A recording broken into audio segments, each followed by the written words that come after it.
Good afternoon, everybody, and welcome to this evidence session for the All-Party Parliamentary Group on AI, the first for a little while, first of 2020.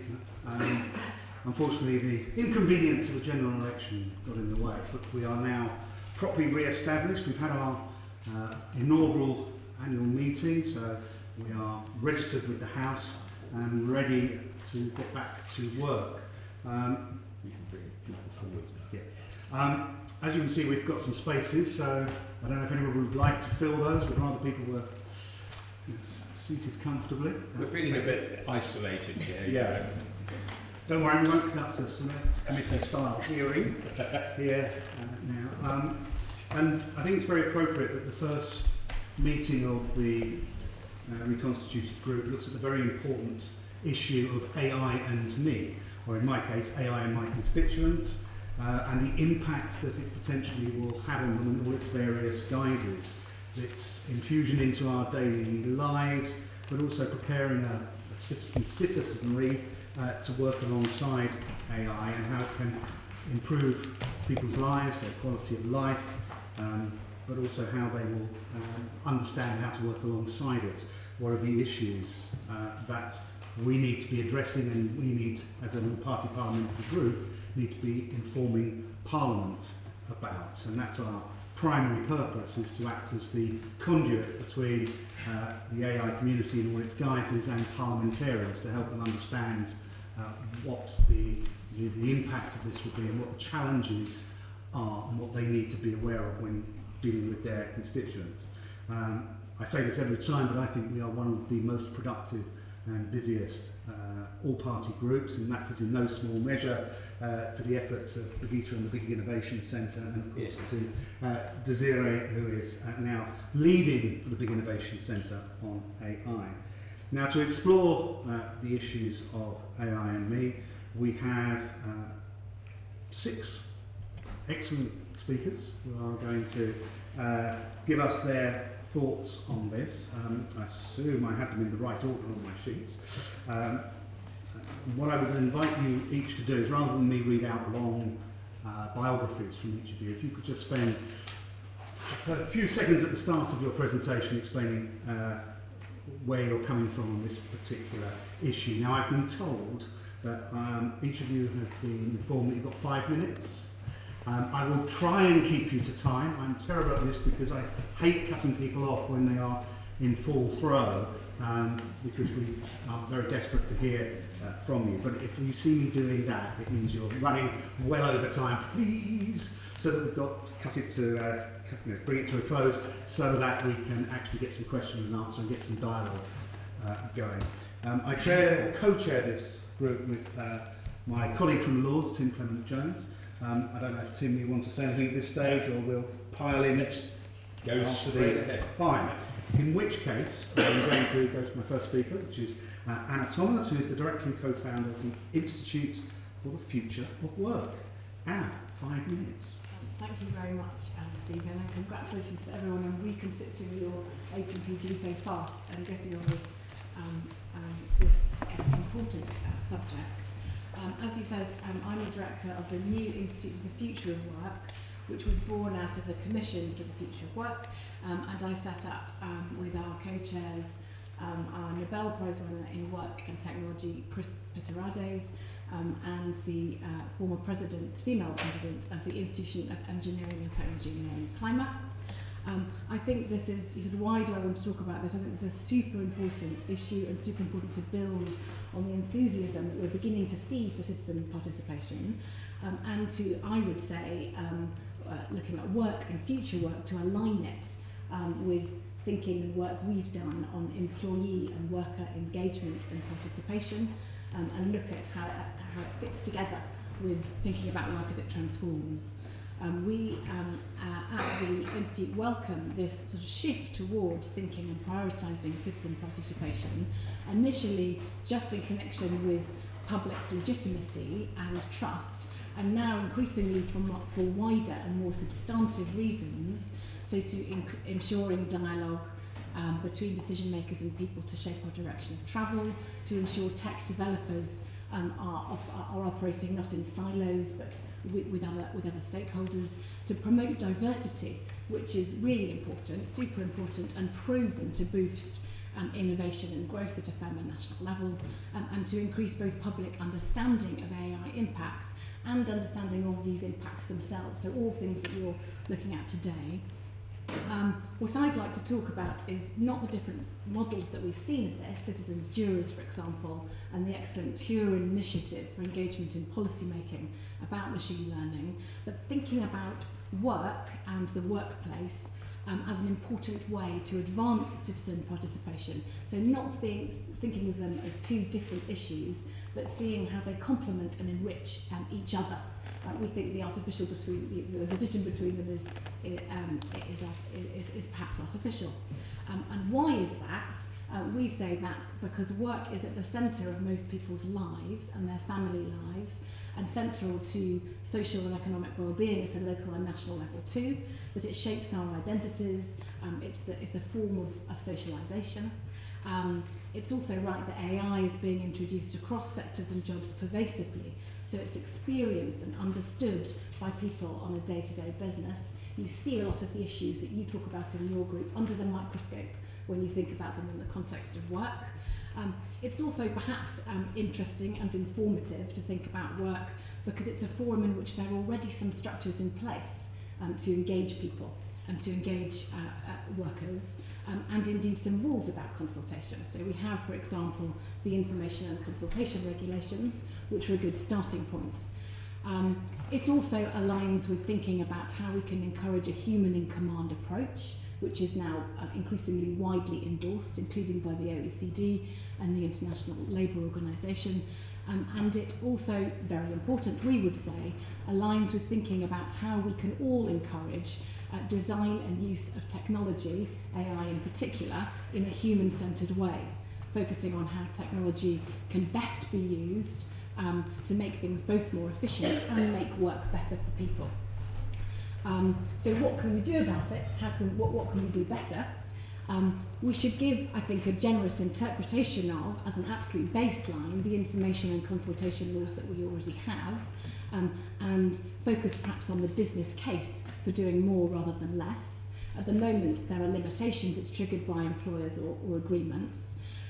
We should encourage more of this on a voluntary basis and encourage experimentation with different ways of consulting workers and employees right throughout the innovation cycle. So through the design of their technology to thinking about what technology is needed to introducing it at work and on the shop floor. And there are ways in which we can we can perhaps help with this. We at the Institute have developed a social policy design methodology which can be used to improve participation. Happy to give details of that, but I expect my 5 minutes is running out. And also, one more point perhaps, this higher levels of employee engagement and workers' engagement should go hand in hand, we think, with higher levels of transparency and accountability. We've been working on a fairness framework which takes people through the stages of that, and a right to an explanation is something that I'd really love to talk to you about at a later stage. Excellent.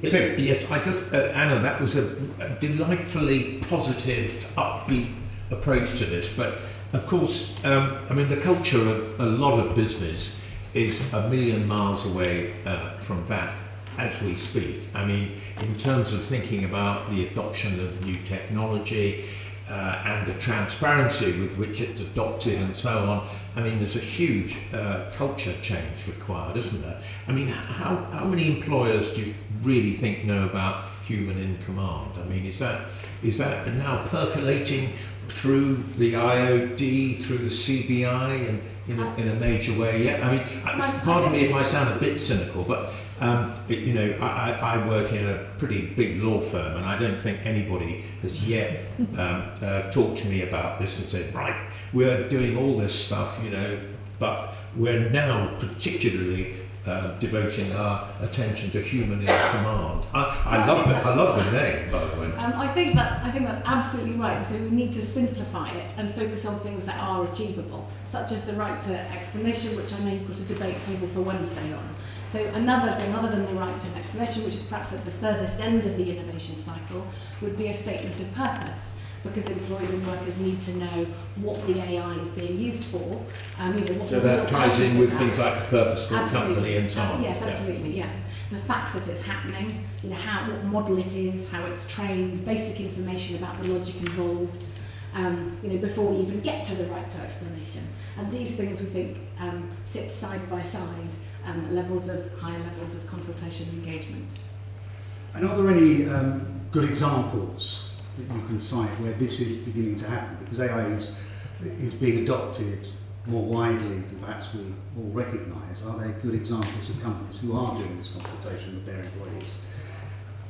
We're at early stages of exploring specific examples, and so not yet at a point where we're able to share that. We are also looking at case studies in Europe actually to see if there's something that we can keep, we can keep our eye on through this year. So I think it's the principles and the codes that are getting most attention at the moment. Okay.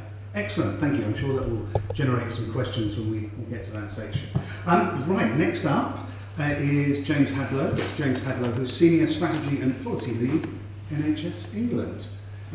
James, over to you, 5 minutes. Thank you very much, thank you for the opportunity to present today. So yes, so that's my current role. I've been a doctor in the NHS for about the past 13 years. My clinical background is in anaesthetics and intensive care, so quite a different world from what I'll be talking about today, but we'll come into that.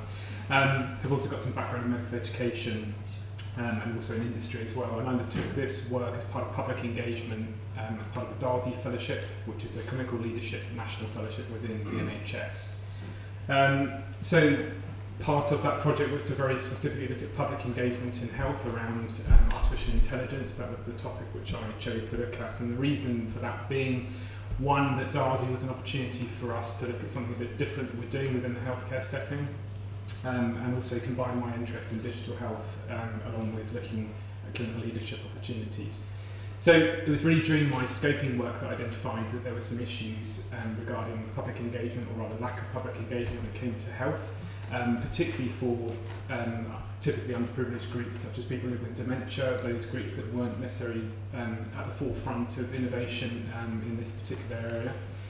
And interestingly, as you kind of went through this, or as I went through this, I found it was a bit of a Pandora's box. As you uncovered one issue, it led to another issue, led to another issue. So it opened a whole new world of issues around consent for the use of these technologies in health, how we engage with the public, how we have the conversation to ensure that these technologies are part of an everyday conversation in health.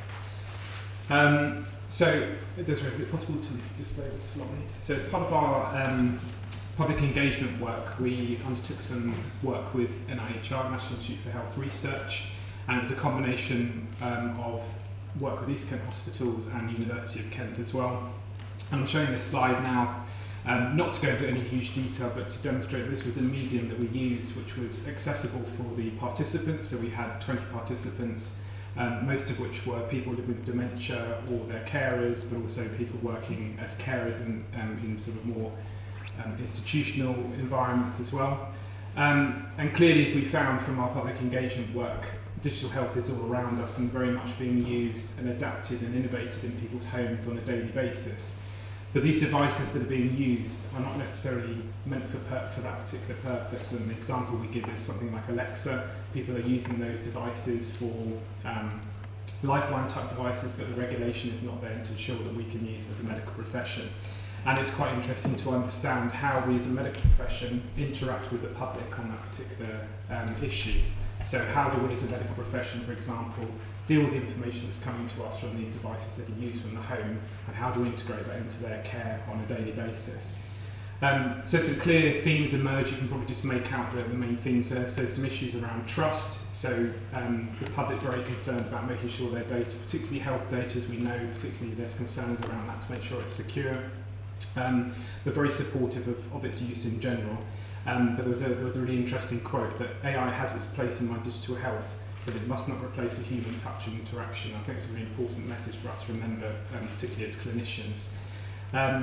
Continuity of care, there was also a real message here about if you are going to record my data, to make sure that there's integration with all the systems, so we make the best use of that data that's going out there. And also some kind of basic questions about infrastructure. Is the infrastructure there to make sure that everyone can have access to these technologies in their own home, for example? And really clearly we got the message that education was an important part, that it wasn't just a one-stop shop. We deliver some education and then we move on and patients know how to use technology. It needs to be an ongoing conversation that we have as a medical profession. I think in terms of specifically the work that we did, we found that co-design was incredibly important, so working with patients as partners in this and moving away from a very traditional paternalistic sort of relationship that we have in health already. And there were some practicalities, even simple things like uncovering how to ensure accessibility for these individuals that were attending, bus times, that sort of thing. It was really amazing opportunity, really privileged to do so. We're also potentially co-authoring a paper with one of the attendees at the same time as well. And to ensure transparency, we've made sure there's no paywalls for any published materials that we're having, because I think, again, traditionally, there's a lot of good work that's ongoing, particularly around public engagement with digital health, and then once it goes into the sort of journal paywall environment, it becomes very much a health profession only environment. And we also provided a summary of our findings to all the participants that came along. I think the question, particularly around people living with dementia and groups traditionally left behind, is that we chose that particular topic because we thought if we can get this issue right for people living with dementia, we can get this right for everyone in the digital health environments around AI. And we've seen those sorts of successes in affiliated schemes like dementia-friendly communities, which are actually friendly for people with autism, for example, and actually it's friendly for all members of the public. I think we've obviously seen the huge importance of public engagement in research and innovation within the health tech environment. And some places are absolutely doing that, and there's policy which is ongoing to ensure that this happens. But unfortunately for health startups, public engagement is seen as a bit of an add-on. There's cost associated with it, and how to ensure that it's done as an integral part of digital health innovation. We also saw again that public engagement, as I said, is a hugely important factor, but particularly for people living with dementia, for example. It's important that it's not just a one-stop shop, that we don't just deliver one piece of education. There needs to be an ongoing conversation, and perhaps there's something around making sure that apps that people are using that do integrate this technology are self-explanatory in the same way that you would use an app off the App Store for your own, for your own personal use. It needs to be that sort of level of ease to use those sorts of technologies. I think we need to really strike a balance for ethical product development as well. So making sure that we're working in partnership with the public as part of our innovation. Excellent. Thank you. Tim, do you want to come in? Yeah, I'd like to, but I don't want to stop Justin or Darren coming in as well. Of course, in a sense, you've now made the transition from being a Darcy Fellow with some of this great research behind you. Now you're in the bowels of the NHS or the Department of Health, and you're taking some of that messaging with you. I mean, are you finding that you're able to mainstream some of these ideas? I mean, whether through NHSX or whatever, but this sort of public engagement aspect, because of course in the media we see still quite a lot of issues to do with trust in use of data and so on and so forth. Absolutely, and very much those themes are part and parcel of things that NHSX, NHS England are doing in part of their policy development. I think the work that still needs to be done is making sure that we're not just talking about generic patients and generic public, that we recognise that all of these people are individuals with very different needs. So a patient, if we label them as patients in general, it could be an inner city living 18-year-old with type 1 diabetes, for example, versus the community that we looked as part of our public engagement, which was dementia, people living with dementia in a very rural community. So I think it's really important that public engagement as a concept is there, but that we really drill down into what it is that we're trying to identify and what the concepts and the group that we're trying to find out from. Thank you. Did either of you want to come in just briefly? Just a good question. How much of a challenge is it to correct medical advice that's given by AI or whatever, which isn't actually part of the regulated sphere at the moment?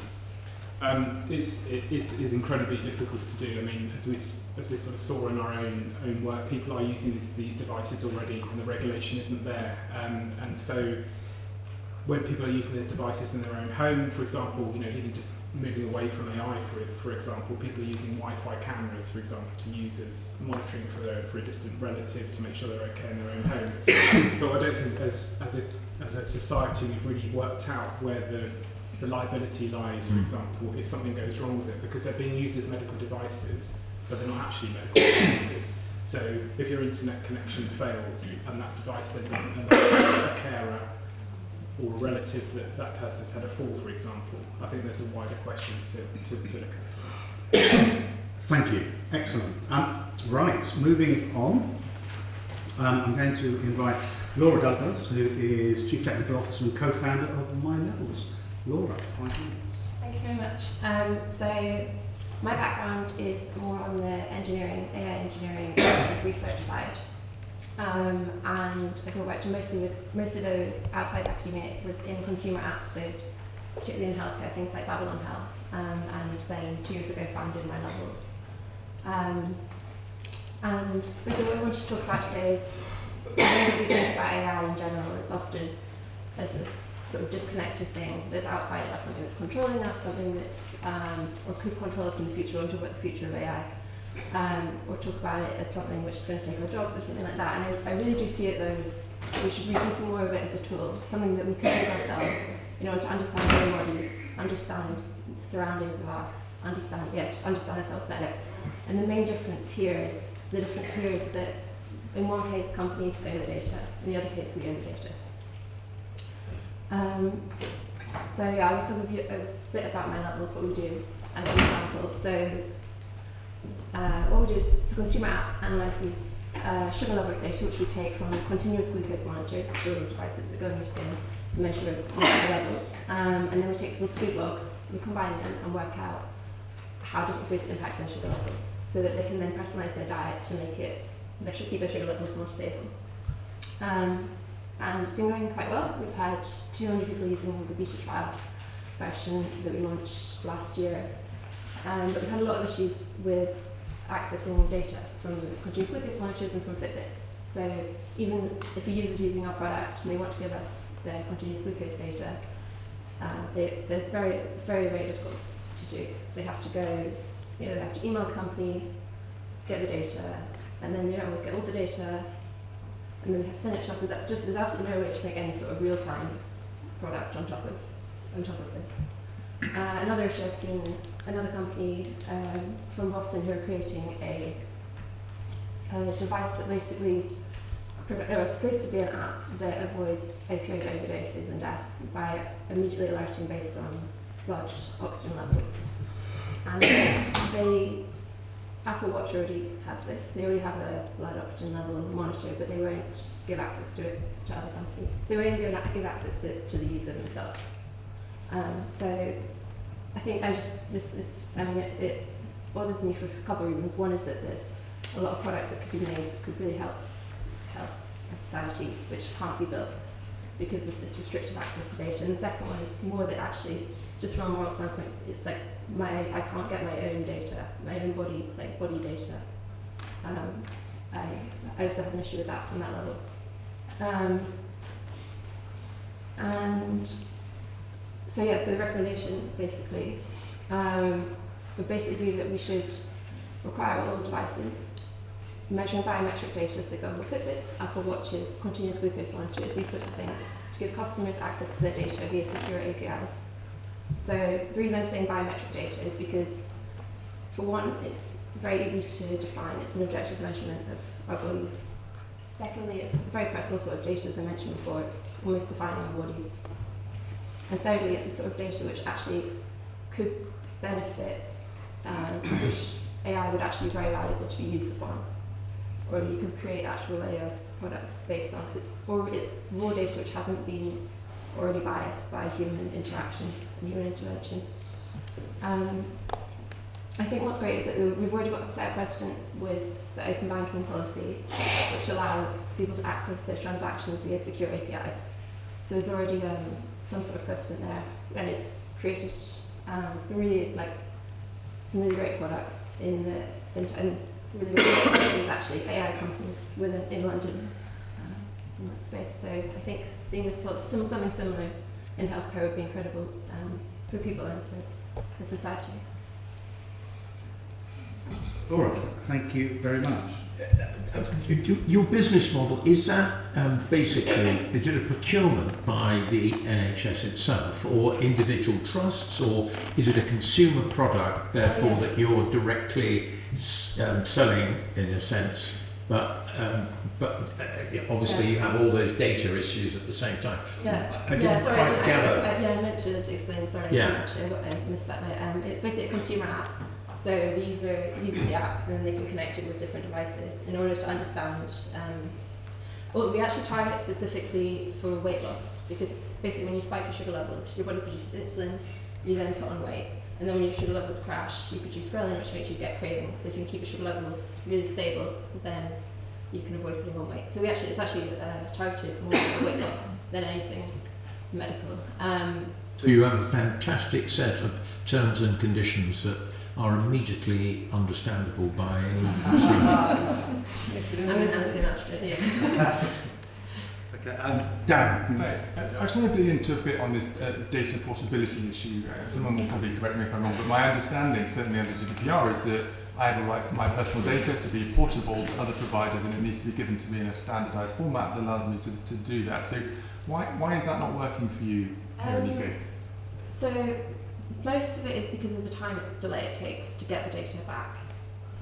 So whether it's sometimes some like Fitbit you can request on their website, which is nice, but then it'll still take a bit of time to get it back. Or sometimes you have to email to get it back. And so I have to download it and then upload it, and that's the problem. And then sometimes the formats change, like deliberately or I don't know, just accidentally. And also, so it also just is a huge problem for anything that wants to be real time. So like the opioid overdose detection monitor, that would be something that would have to be real time. I mean, that person obviously could email to get their data. Okay, understood. So it's not a legal issue; it's a technology issue. Yeah, so. Thank you very much indeed.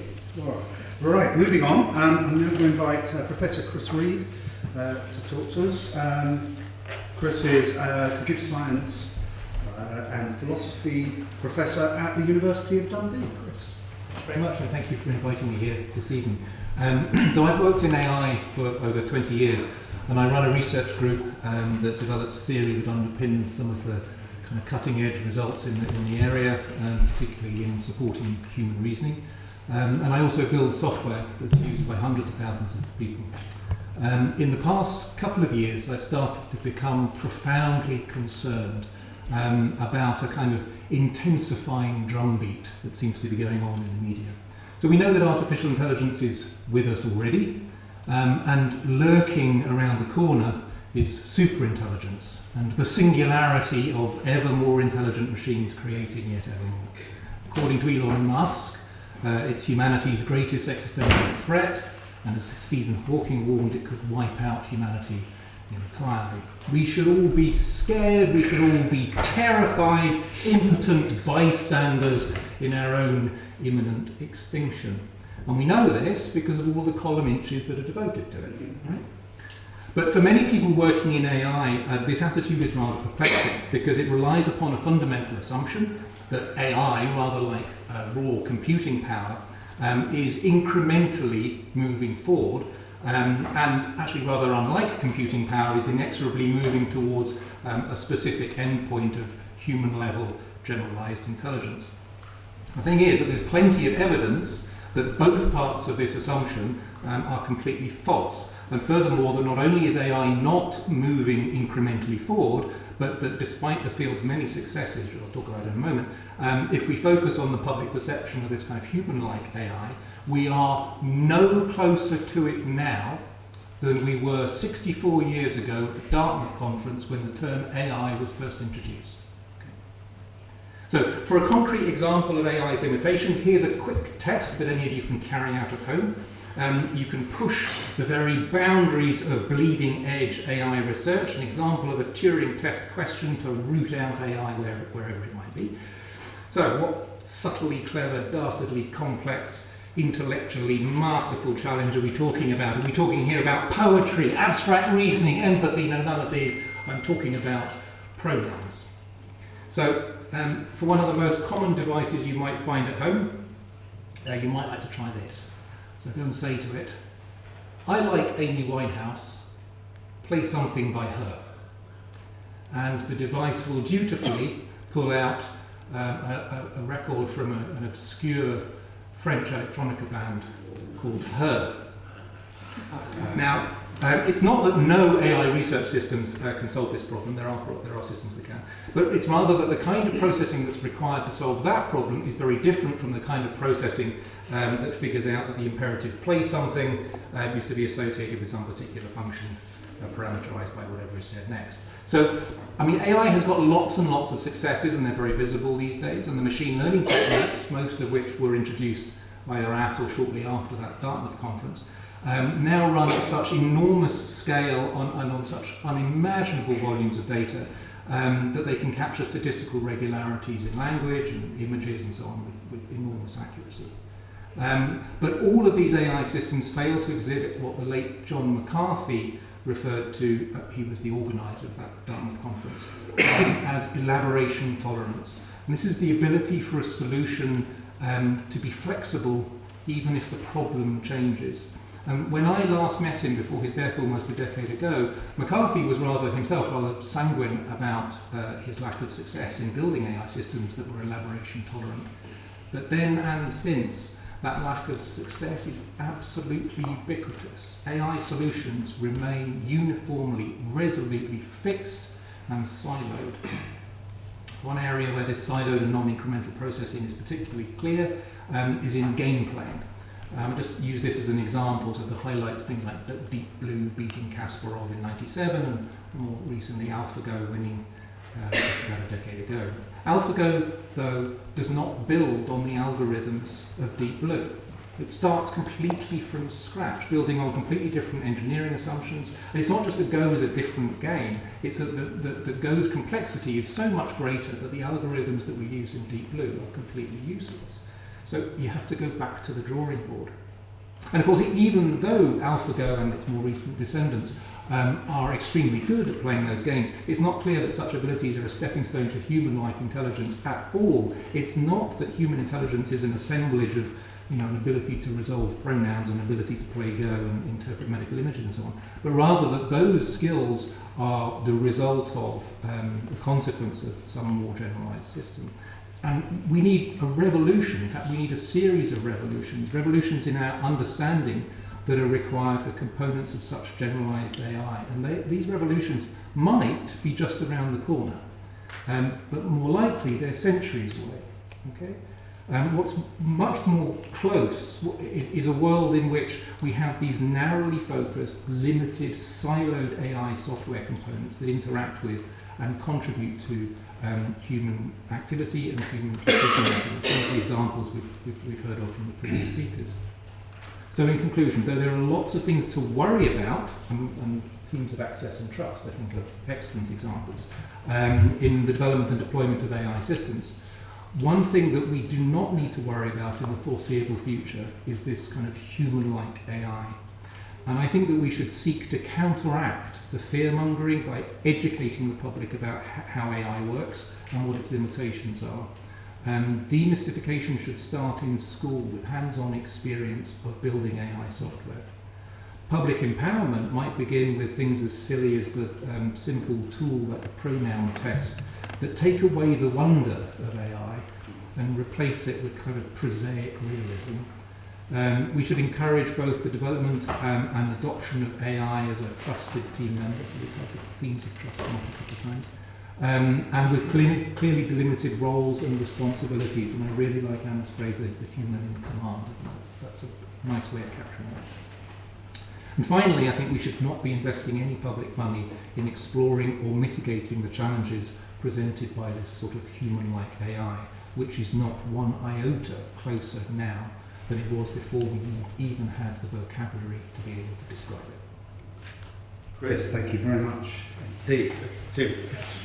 Really, really interesting, and I absolutely accept what you say, but of course you're not discounting the fact that there is still quite a lot of explanation to do about the implications of narrow AI, so to speak.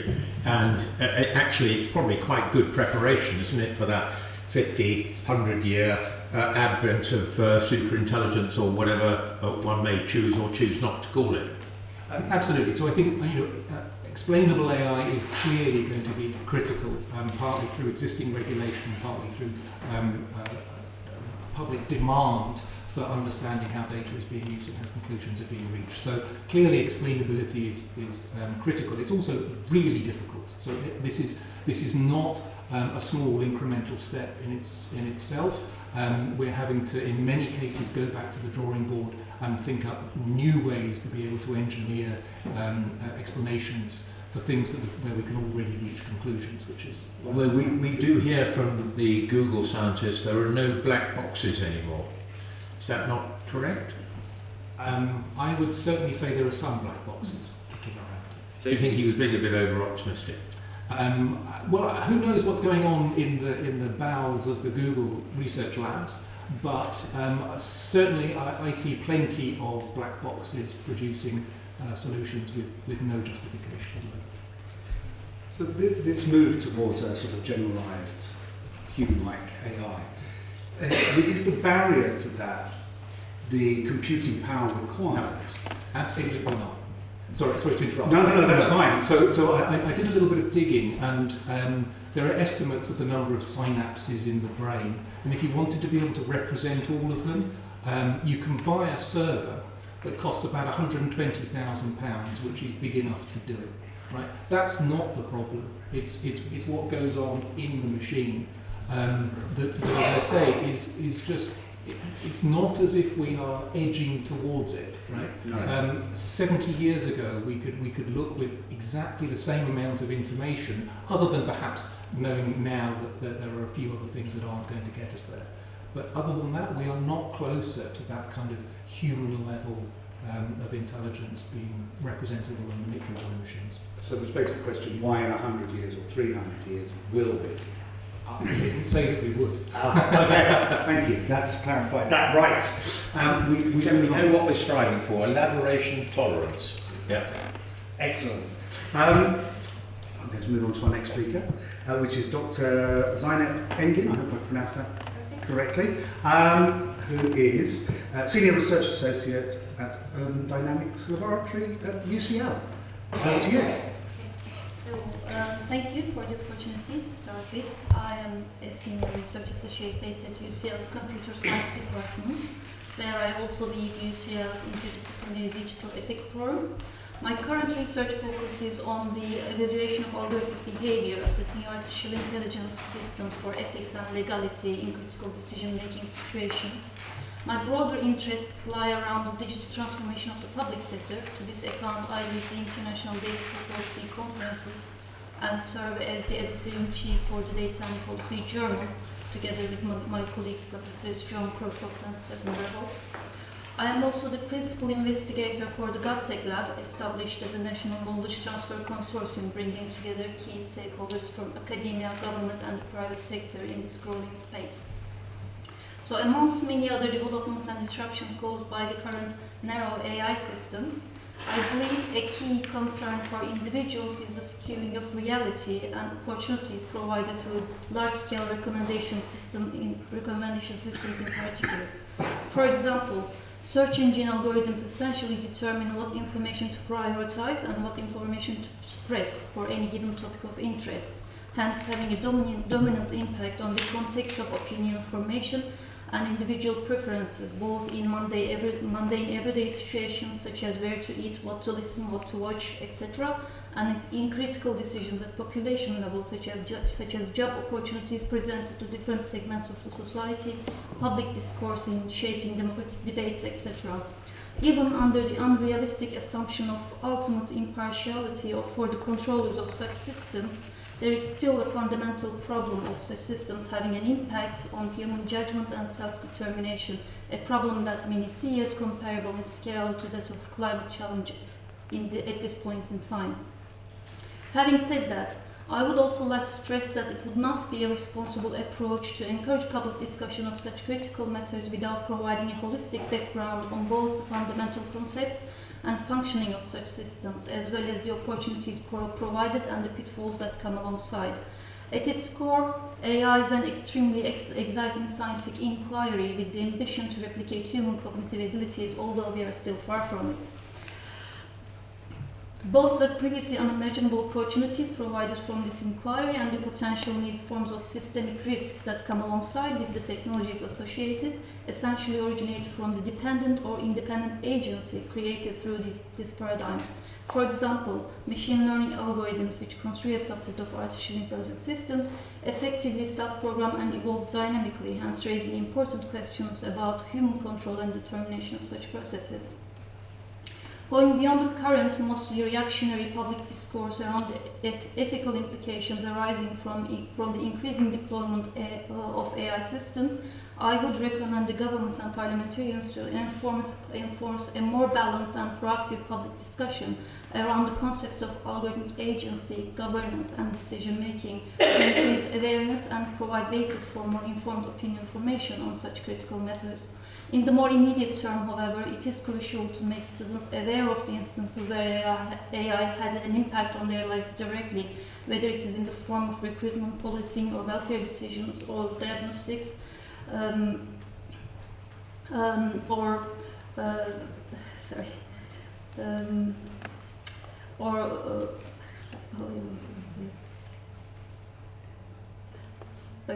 in the form of larger issues such as targeted advertisements or the useful recommendations.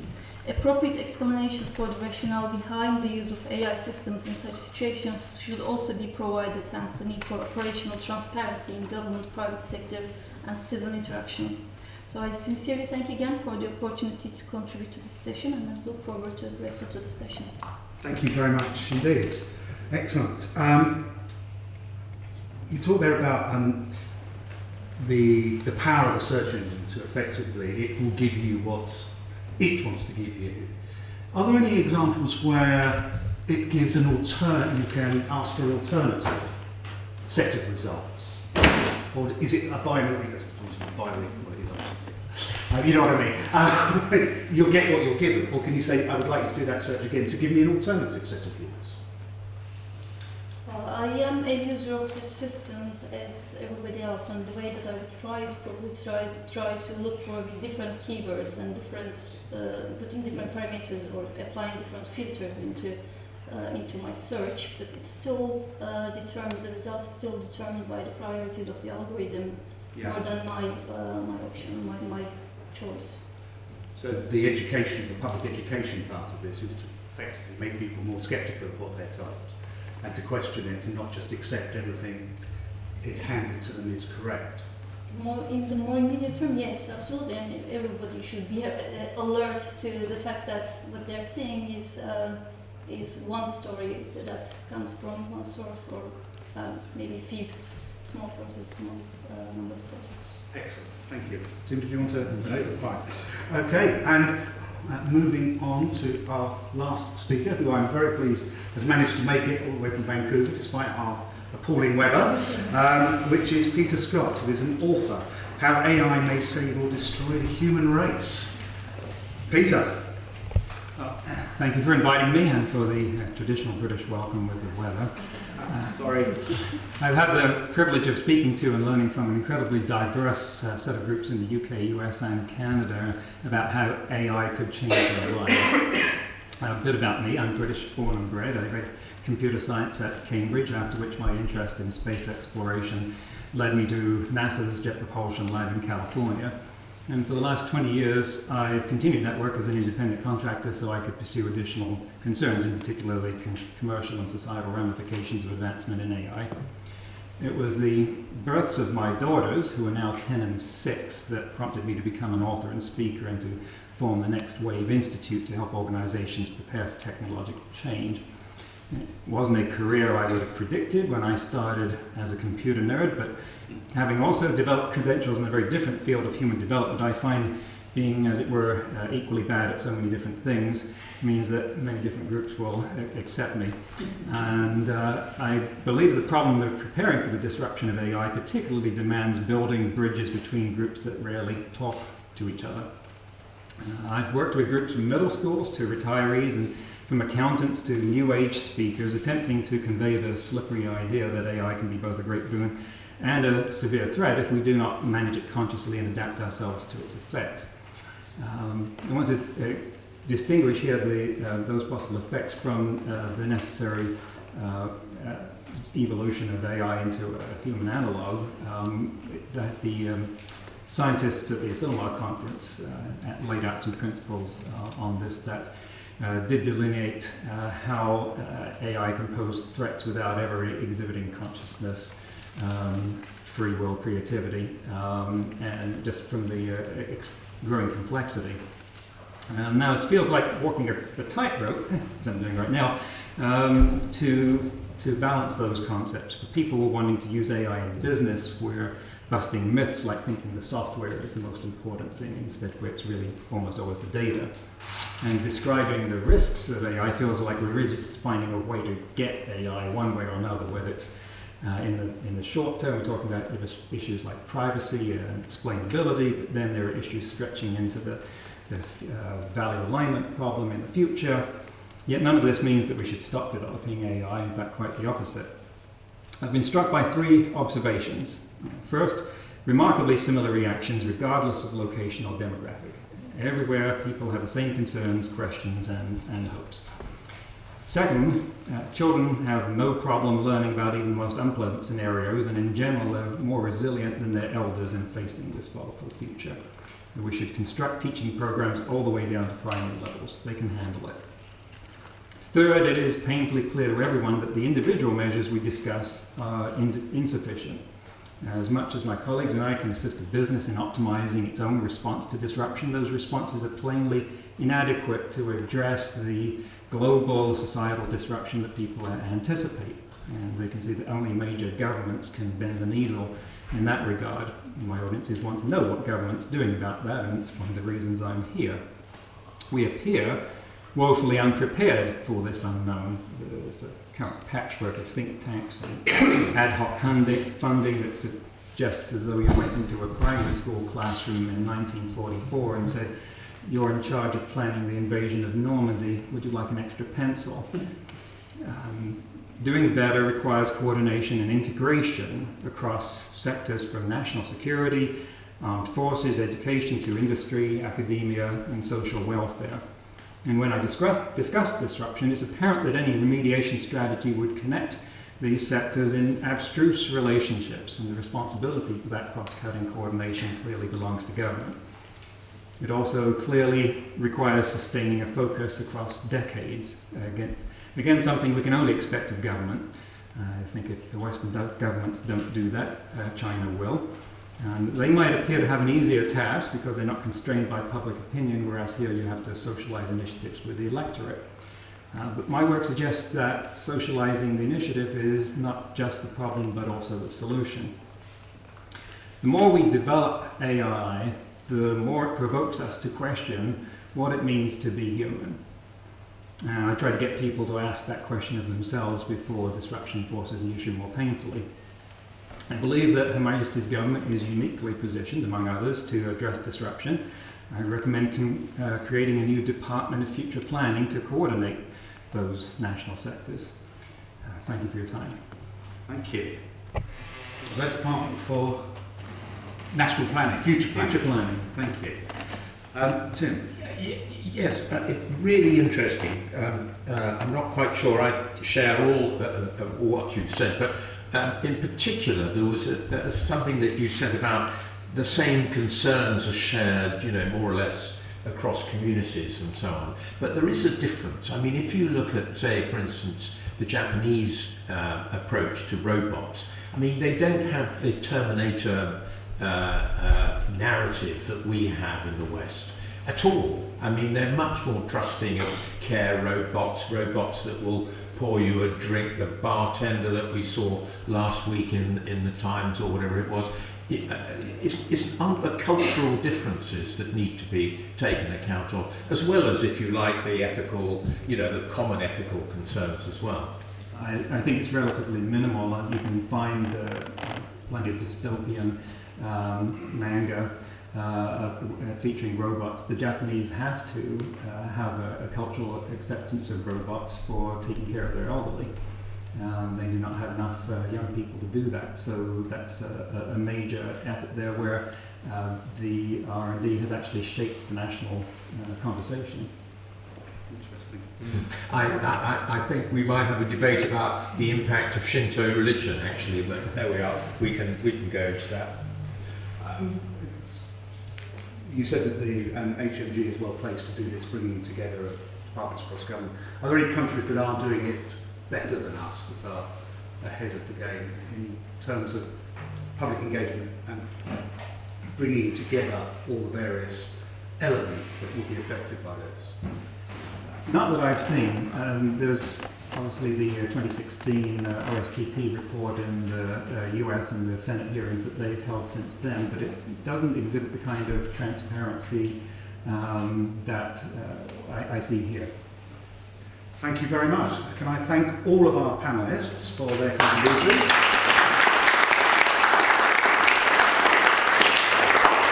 And now we've got about 40 minutes for questions. So, it's the usual format. Yes, hands up, but if you could state who you are, which organisation you're from, and if it's a general question or a question to an individual, but bear in mind, can we keep them to questions rather than comments? Yes. Julia Tyson, I've been a type 1 diabetic for 52 years. I am from Northwest London STP, and I am also part of the diabetic group. So, if I may, some comments. You said no comments, but regarding Annie, one very well-known artificial intelligence that has been helping a lot is in Amazon UK, using to transport heavy loads instead of persons doing it, which saved not only quite a lot of people backs and jaws. So there is the use, and it has been used. James and Laura, I can download my data in 1 minute, having it in 1 minute, if you are linked to the NHS. And it has been saving me 80 broken bones that I had in the past. So, because I have a CGM, I don't break any bones anymore. My pump stops or gives me a sign that my blood glucose is going low, or when my blood glucose is going high. So it's marvelous that the technology can do that nowadays. Further, just it's about the fake news and the wrong news that you can see all the time. And that's what really sometimes makes me angry, because the reality is that the IE can be beneficial and not harmful. And this, in some way, should be, the public should be aware. And because of that, I would say more leaflets, more introduction to AI, to really people be aware. That's not bad. It has been helping, and it will be helping even more. Thank you. I don't know if anyone would like to comment or pick out some of those. I mean, I think fake news, close working between the NHS and data providers, data gatherers. But sound of it, the data there is available. Is that regulatory barrier that we need to address that actually government isn't fleet of foot enough to get in front of these technologies? Look, I think, this is very much on the agenda of Matt Hancock, and this is ongoing in organisations like NHSX around how we get this regulation to look right in the particularly the health sector, but obviously that has implications and ramifications for wider sectors as well, and obviously this group will be part of that conversation. I think, as you've articulated, there are huge benefits of digital health and in particular AI, and we need to make sure that we harness those opportunities, and I think absolutely your point around ensuring public education is there has to be part of that. I think my observation is that there's a lot of things which can be done, but it's the question of whether a lot of those things should be done. And I think there are some good examples that you've highlighted about where technology can absolutely help. With our own work, where we were talking about diagnostics, AI looking at early diagnostics in certain disease areas, I think there's conversations which we haven't even begun to have yet about what the implications and ramifications of those decisions are. So early diagnosis, 10 years in advance of diagnosis, for example, for dementia, what are the implications of that on that person's mental health? What are the implications for that person wanting travel insurance in 8 years' time? So I think absolutely there are huge benefits, particularly in health, and I think there's good work ongoing to do that. But I think there's a wider question and conversation we need to have with the public around what those technologies should be used for and how we regulate it, and absolutely citizen participation has to be at the heart of that, along with public education as well. Anyone else wanted to comment? Chris? Just to pick up on your comment at the end about fake news, and this ties rather conveniently to wanting to demonstrate and educate kids about the positive aspects of AI. And I had the pleasure of joining Stephen at a Parliamentary and Scientific Committee last year, where the theme was specifically on fake news. And I could talk a little bit about the work that we had done with an area of BBC Learning, a young reporter initiative, where essentially we used the latest deep learning algorithms in AI to build a piece of software that was rolled out to every secondary school in the country to help kids distinguish between fake news and real. So it was a nice way of being able to both do a little bit of education around the fake news issue, but also to demonstrate the positive value of AI tools and techniques. Thank you very much. Gentleman there. Hi, I'm Simon Burrell. I'm a Senior Associate at a charity called Involve and also Director of the ScienceWise programme, the government's programme.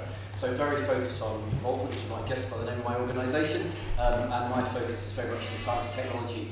I was struck by how the bulk of the conversation panel we're having was very focused on the kind of a narrow set of risks related to the technology. But we know from the past trajectories of other technologies, particularly genetic modification, the public have got a wider set of concerns as well. There are sets of concerns around what is public benefit, when do we see public benefit and when not? How should these things be owned? What about equality and so on?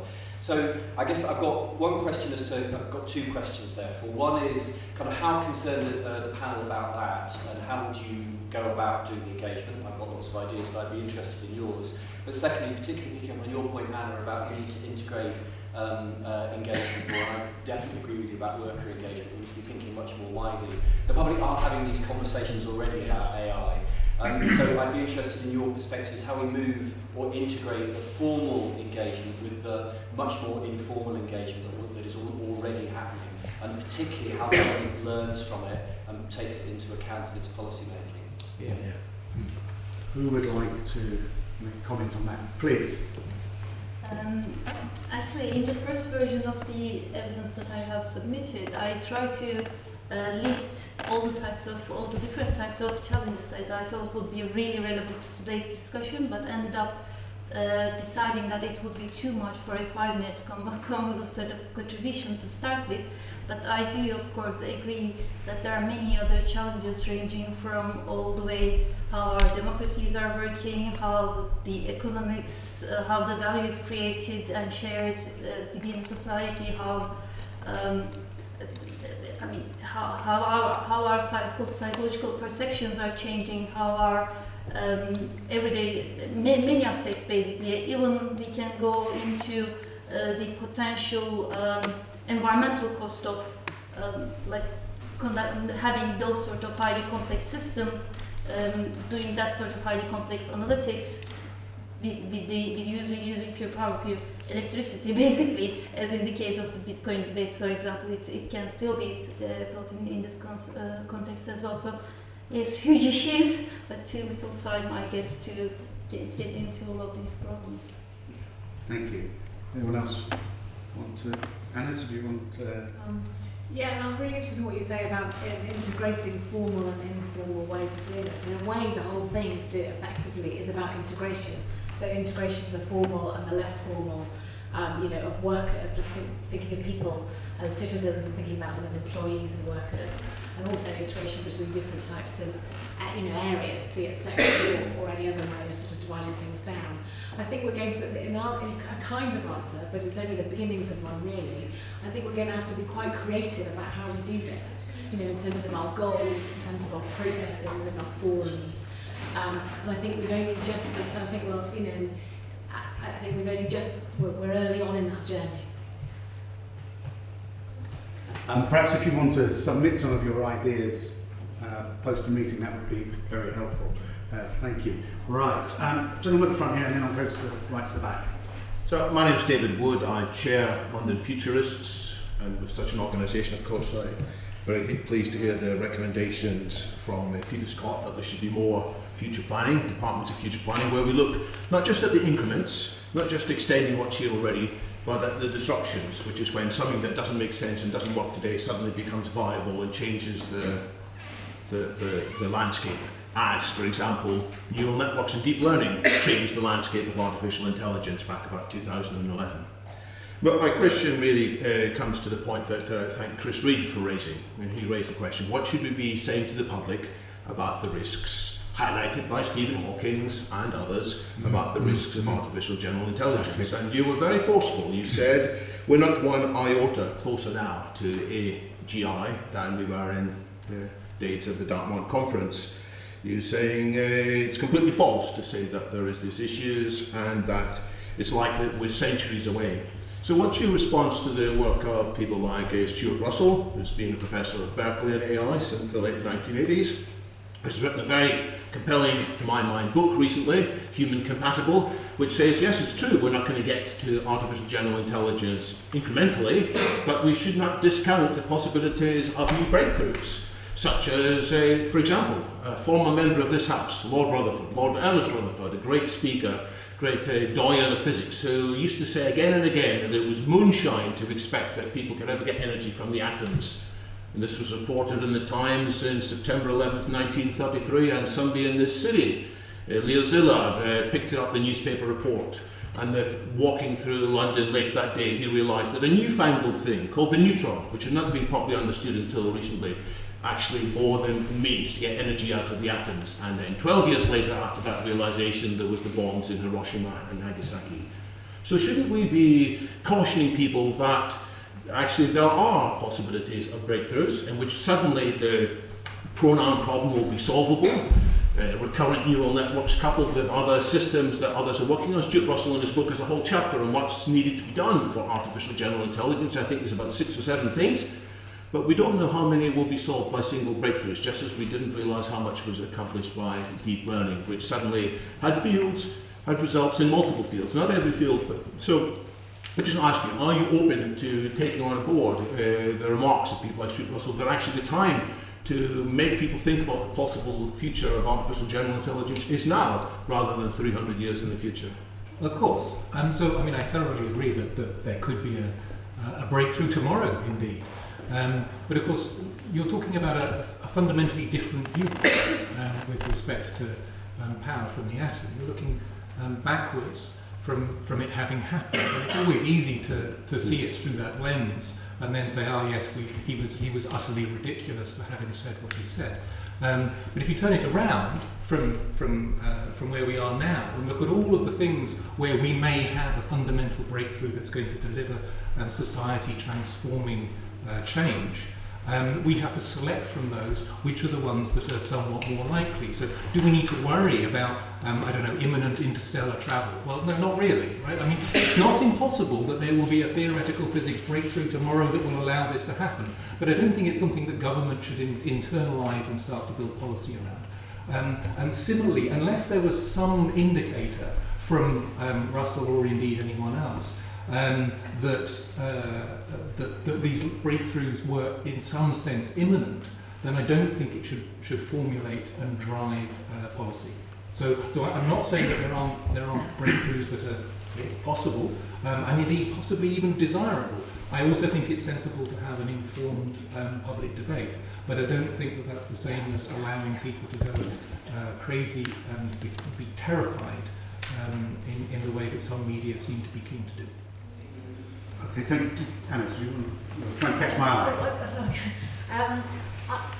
I was going to perhaps make the point that we do need to understand the present more than we do before perhaps we, as a groundwork, before we think about the future, or we're well placed to have an informed conversation about the future. So, for example, in my arena, there is no systematic record of AI or technology at work.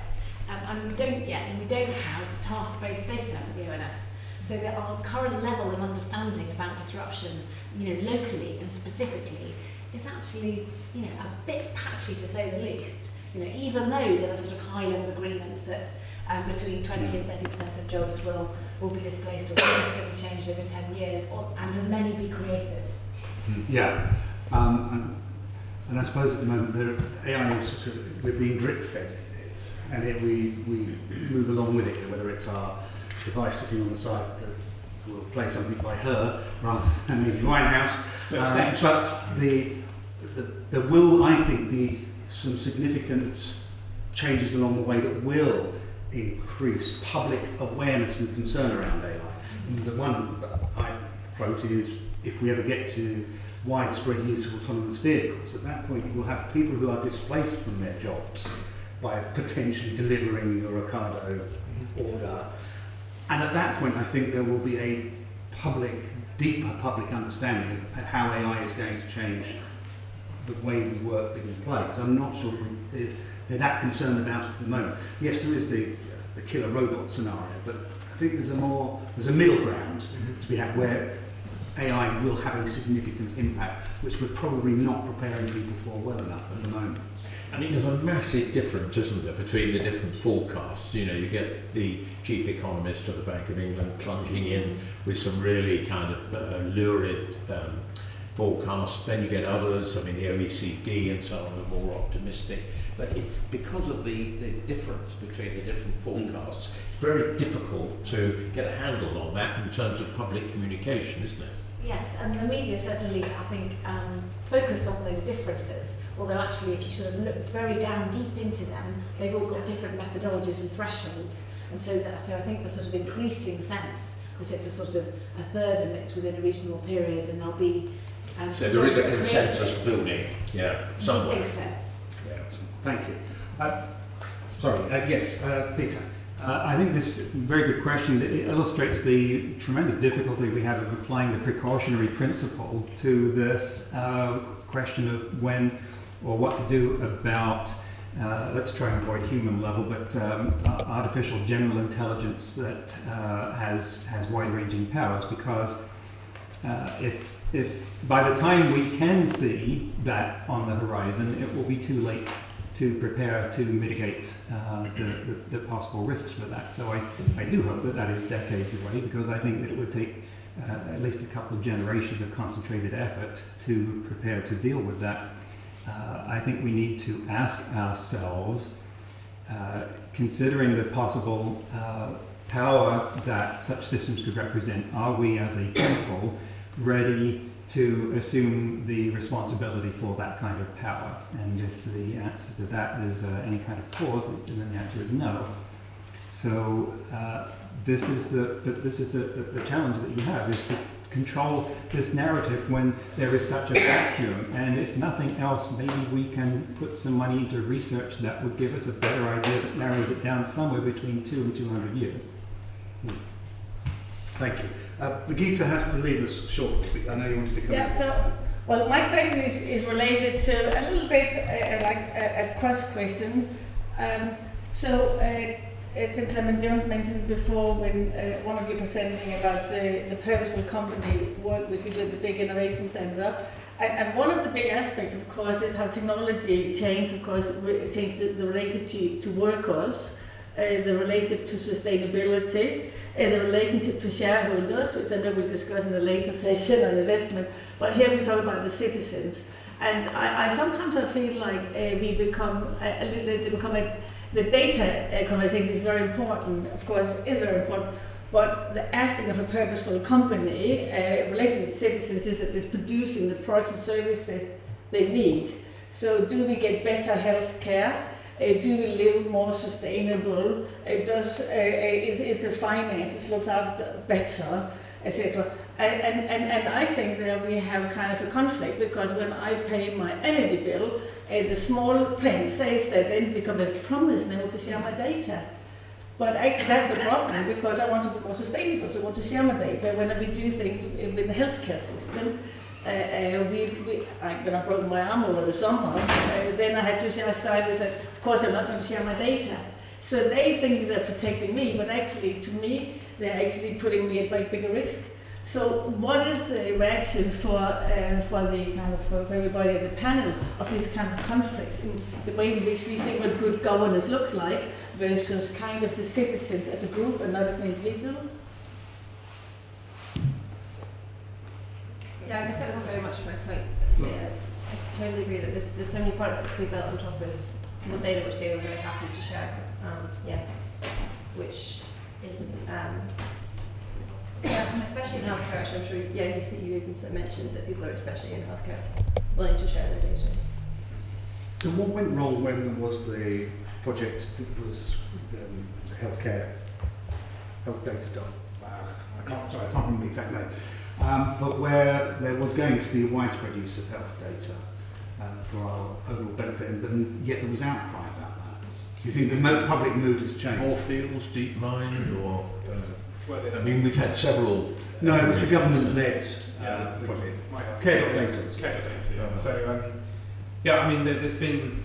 I think that was a kind of almost premature attempt to do what we're probably aiming to do in the future.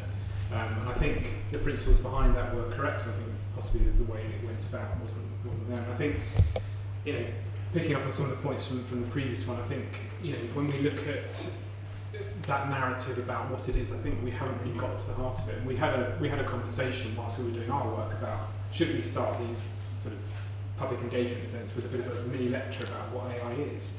And we decided not to do that because we didn't want to shape the conversation in a way of making very clear that it's not about robots that control and very much a human in charge.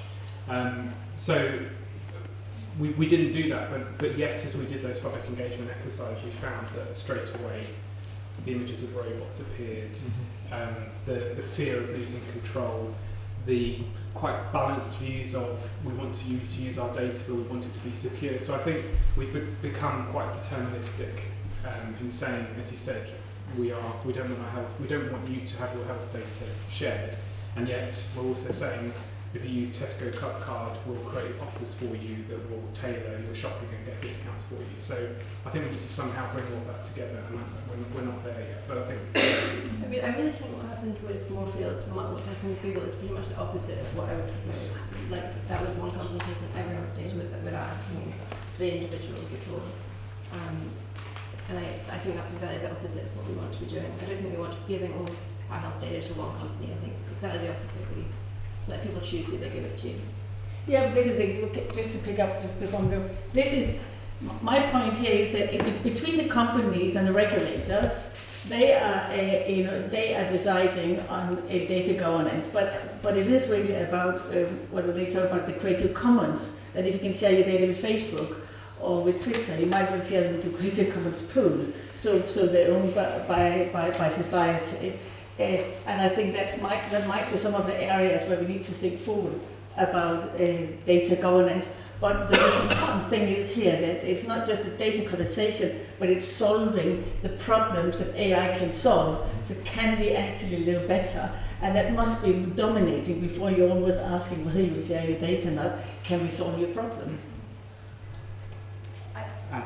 Yeah, I think that thinking about the range of issues that you've identified in the context of the workplace is really useful for focus here.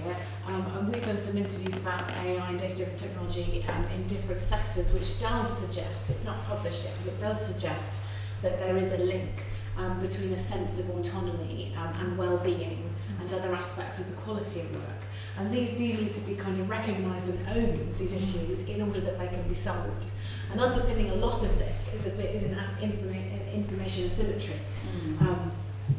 So sort of starting with a sort of basic right to access, not just for an explanation, but even before you get to that, to access information about how data is used and stored, and to perhaps test some of the new rights in the GDPR might be a good place to start. Thank you. Right, there was a gentleman back, and then I'm going to come over here, because I think, were you indicated that? I did, and then I Okay, that's fine. Gentleman at the back. Chris Palmer. I'm a practicing clinician and clinical professor at the University of Kent. Could you just speak up a bit? Sorry, I'm a professor at the University of Kent, Centre for Health Services Studies. Sort of moving on from that area of discussion, whilst I accept that we're probably not on the brink of an apocalypse over the next month or two, at a personal level, how do we deal with the problems of systematic bias in AI? Because at a personal level, that may be quite apocalyptic. We know that there are some algorithms out there that have systematic bias. So I don't know if the panel have got any views on how we might detect it and how we might deal with that if found. Yes, Chris, sorry. So the short answer to your question is no, I don't. So I mean, it's a big field of research, and a lot of people are working to try and explore ways of overcoming bias and of communicating it. But I think, so from my point of view and the argument that I was putting forward, I would much rather that people understand that that's the problem, or at least that's one of the problems, right? So understanding that that kind of bias has, if not apocalyptic, then at least very serious impacts for the individual. That's where they should be focusing their concern, not kind of impotently on these sort of broader concerns that make newspapers more fun to read. So I agree with the question. I don't have an answer. Sorry. I have somewhat of an answer, because I wrote an article about this a couple of years ago, actually. If you want to find it on Medium, I think it's AI is amplifying our biases, if you can search for that. But basically, it was exactly on that point, and there was one suggestion in there where we can use some more generative models, which some of you guys will know about, which are in a probabilistic format, so are avoiding the bias which is inherent in neural networks and other what's called discriminative models, where they're actually a bit more like the human brain. But you can read that. It's kind of complicated. Sorry. So the fairness question is a huge area of research, as Chris was just saying earlier. Basically, I think that's also a very interesting area in terms of the generalization of artificial intelligence debate as well, because it's a problem that has many different aspects. And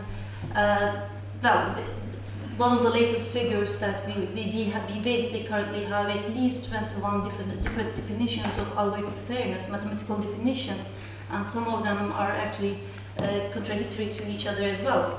And each of these definitions are also sort of attracting to the interests of different stakeholder groups as well. So basically, for the same problem, you might try to ensure fairness in one way, but you'll still lose a lot of, or miss on a lot of other aspects. So I think this is exactly where, if the generalization idea, if you're going to get anywhere closer to like making progress towards generalization, towards adaptability of artificial intelligence systems. It's these sort of areas that we sort of that very intensive research is going on.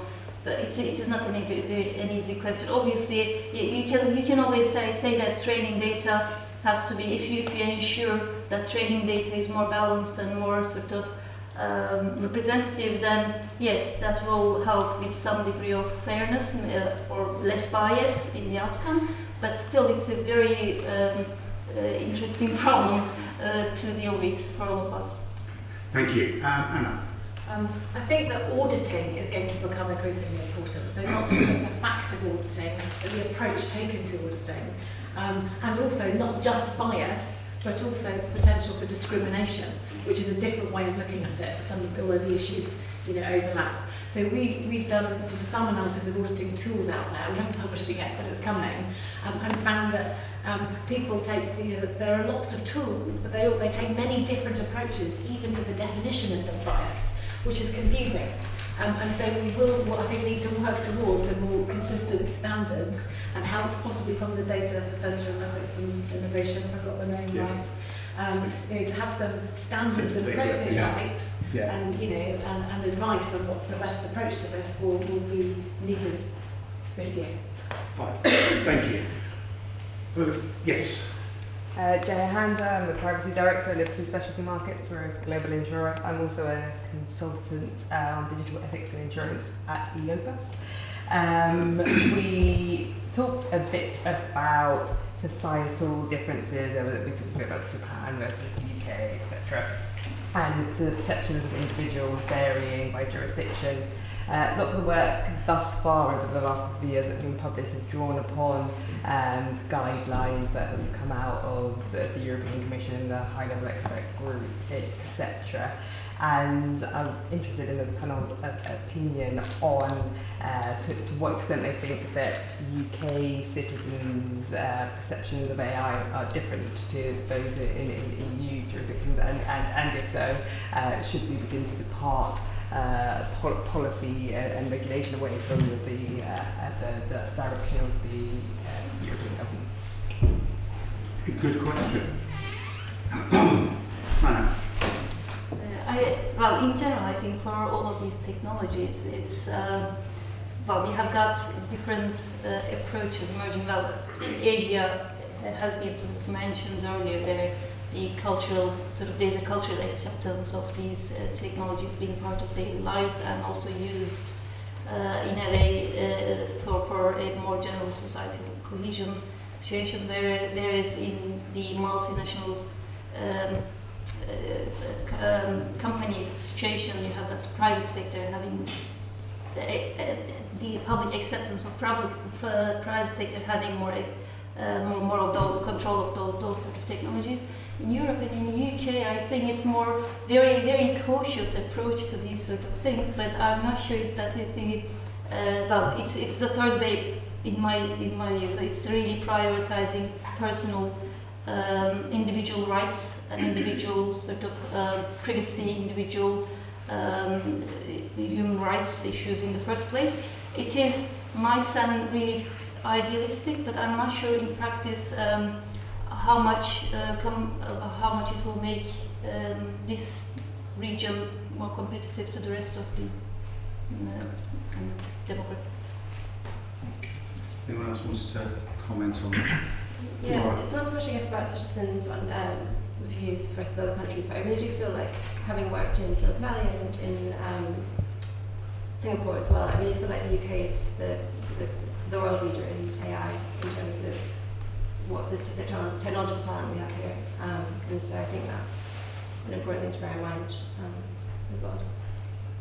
But do you think we should depart from the same regulation that I think around the EU uses? Is there advantage we can have by changing that? I mean, we're definitely ahead of the EU in terms of AI research. Okay. Anne, did you want to comment? No?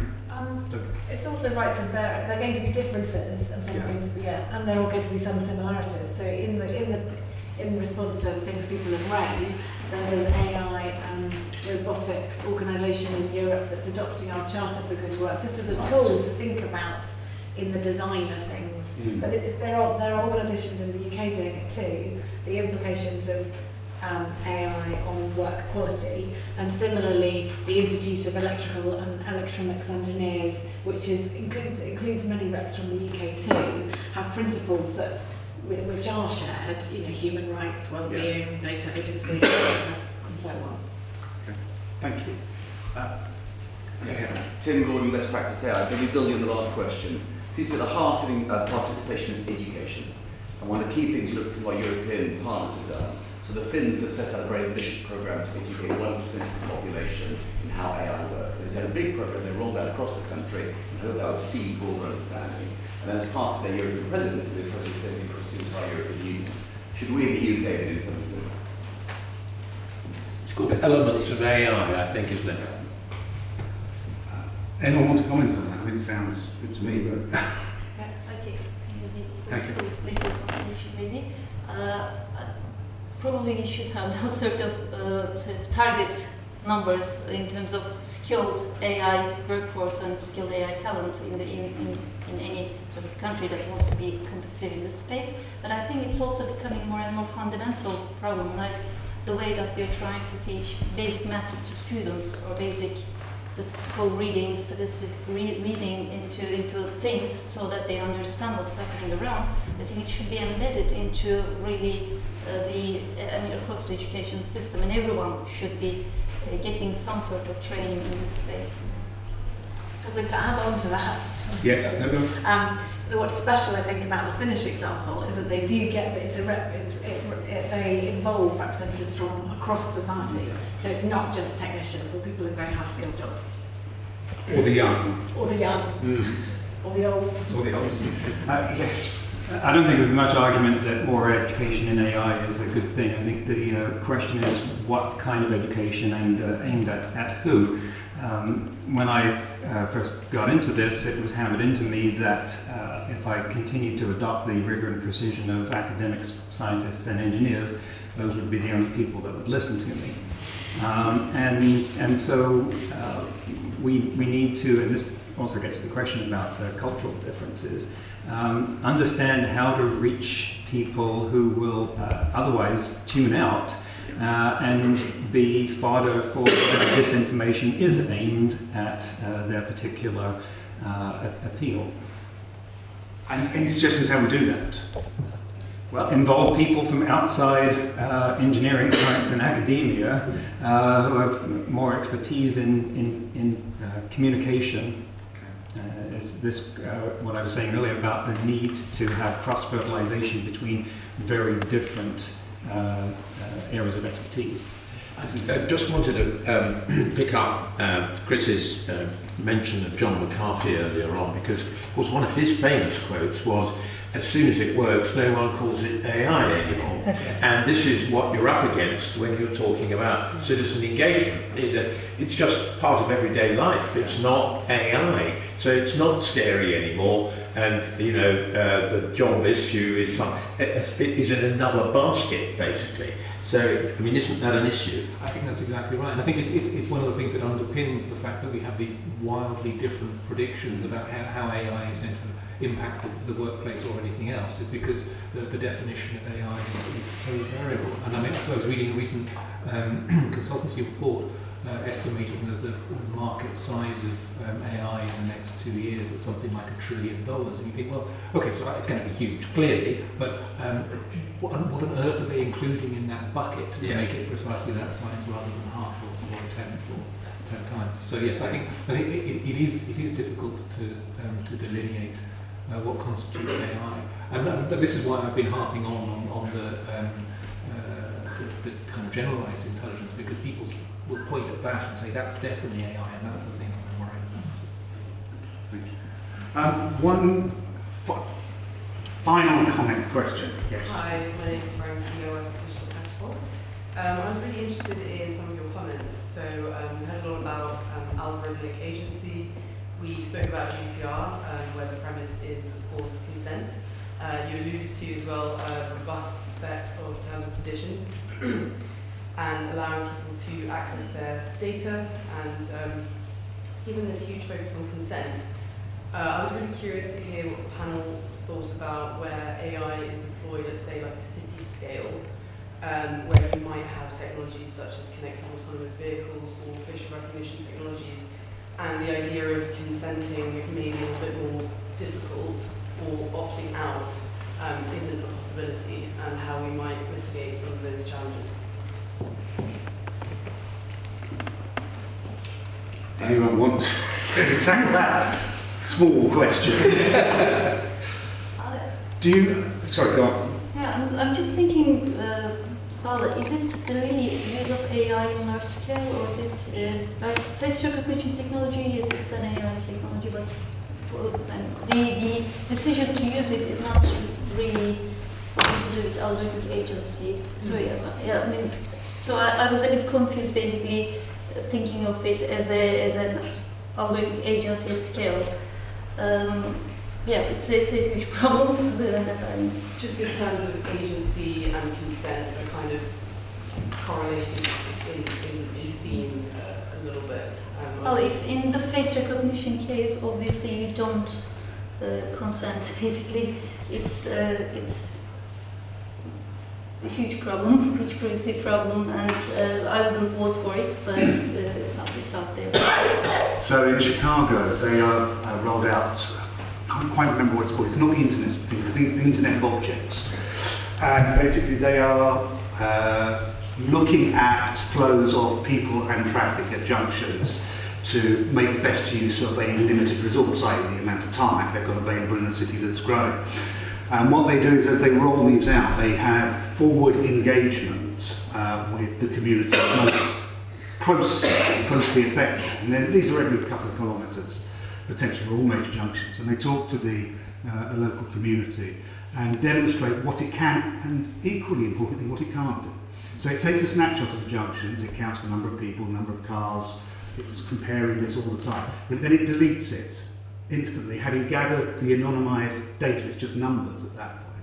And as long as the public, therefore, are giving they have an understanding of what is happening around them, they're more willing to give consent by not objecting to it, and that's the way this will work.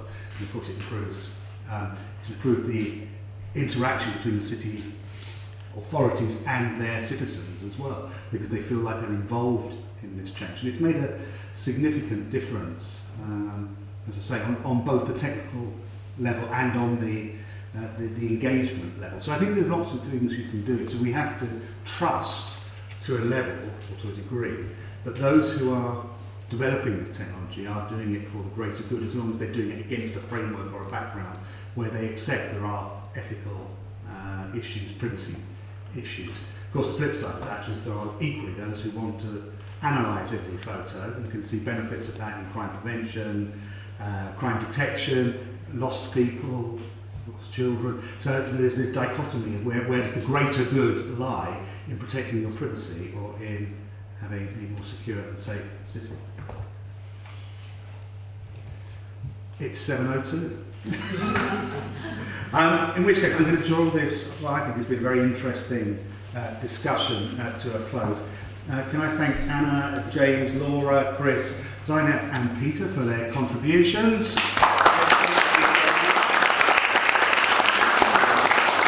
I hope you enjoyed the discussions, and that we will see you again at another all-party AI discussion or evidence session very soon. Thank you very much.